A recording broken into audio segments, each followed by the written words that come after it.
دوستو حضرت عمر فاروق جمعہ پڑھا رہے تھے کہ حضرت امام حسین وہاں آئے اور سیدھا حضرت عمر فاروق کے ممبر کی طرف بڑھنے لگے۔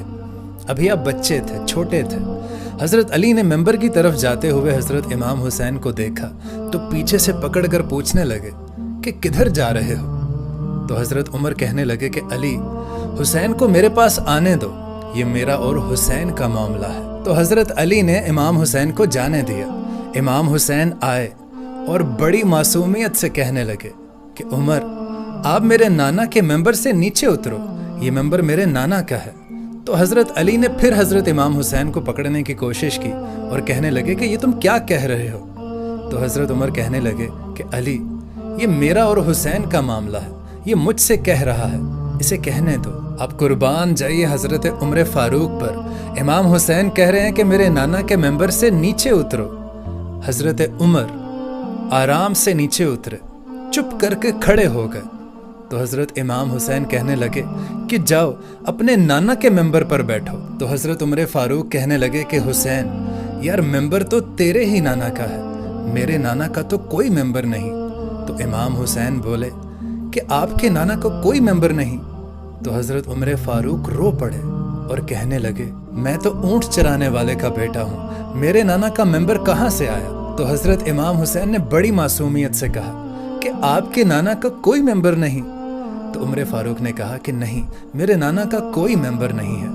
تو امام حسین کہنے لگے کہ چلو پھر میرے ہی نانا کے ممبر پر بیٹھ جاؤ۔ تو حضرت عمر فاروق دوبارہ ممبر پر بیٹھ گئے اور فرمانے لگے کہ لوگوں سنو، میں اپنی مرضی سے ممبر پر نہیں آیا تھا، مجھے ابو بکر صدیق نے بٹھایا تھا اور پھر مجھے حسین نے اتارا اور پھر دوبارہ مجھے حسین نے اس ممبر پر بٹھایا ہے۔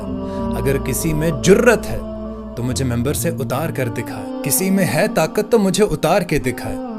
دوستو حضرت عمر بڑے جری تھے، وہ تو حجر اسود سے جا کر بولے کہ میں کوئی لکیر کا فقیر نہیں ہوں جو تجھے چومتا پھروں، میں تجھے صرف اس لیے چومتا ہوں کہ میرے نبی پاک صلی اللہ علیہ وآلہ وسلم کے لب تجھ سے ٹکرائے ہیں۔ دوستو یہ وہی عمر ہے جس نے 22 لاکھ مربع میل کے رقبے پر حکومت کی، لیکن جیب بالکل خالی تھی۔ دوستو یہ وہی عمر تھے جنہوں نے حضرت بلال حبشی سے فرمایا تھا کہ بلال، آج آذان تم چھت پر دو اور لوگوں کو پتہ چلے کہ عمر نے اسلام قبول کر لیا ہے۔ یہ وہی عمر تھے جن کو شیطان دیکھ کر اپنا رستہ بدل لیتا تھا۔ دوستو اتنے بڑے صحابی ہونے کے باوجود بھی آپ نے چھوٹے سے حضرت امام حسین کی اس بات کو نہیں ٹالا، کیونکہ آپ جانتے تھے اور حضور کا فرمان آپ نے سن رکھا تھا کہ حسین مجھ سے ہے اور میں حسین سے ہوں، جس نے میری اہل بیت کو دکھ دیا اس نے مجھے دکھ دیا۔